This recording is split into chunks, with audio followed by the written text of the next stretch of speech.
নির্বাচনে তিনি হতে হবে। নির্বাচন 2026 সালের ফেব্রুয়ারি মাসেই হতে হবে, অন্যথায় বাংলাদেশের মানুষ কিছু মেনে নেবে না।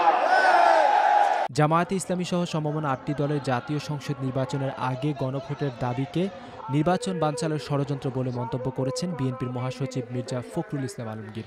৭ নভেম্বর শুক্রবার বিকেলে রাজধানীর নয়াপল্টনে বিএনপির কেন্দ্রীয় কার্যালয়ের সামনে জাতীয় বিপ্লব ও সংহতি দিবস উপলক্ষে আয়োজিত সমাবেশে একথা বলেন তিনি। ওই রাজনৈতিক দলগুলোর যে কয়েকটা গণভোটের চাপ দিচ্ছে, তারাও আজকে পরিষ্কার ভাবে বলতে চাই যে নির্বাচনকে বাদ দেওয়ার ব্যাপার ষড়যন্ত্র করছে।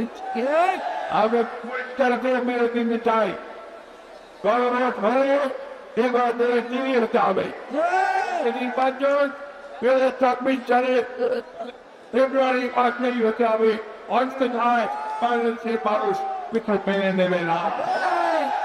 মির্জা ফখরুল বলেন, অন্তর্বর্তী সরকার যাকে আমরা সম্পূর্ণ সমর্থন দিয়েছি, তারা আজকে নিজেরাই একটা অবস্থান তৈরি করছে যাতে করে নির্বাচন ব্যাহত হয়। অন্তর্বর্তী সরকার তাকে আমরা সম্পূর্ণ সমর্থন দিয়েছি, তারা আজকে নিজেরাই আজকে একটা অবস্থান তৈরি করছে যাতে করে নির্বাচন ব্যাহত হয়। একই দিন বিকেলে জাতীয় বিপ্লব ও সংহতি দিবস উপলক্ষে আয়োজিত সমাবেশ শেষে বিএনপির মহাসচিবের নেতৃত্বে দলের কেন্দ্রীয় কার্যালয়ের সামনে থেকে একটি শোভাযাত্রা বের হয়। শোভাযাত্রায় বিএনপির স্থায়ী কমিটির বেশ কয়েকজন সদস্য সহ নেতাকর্মীরা উপস্থিত ছিলেন।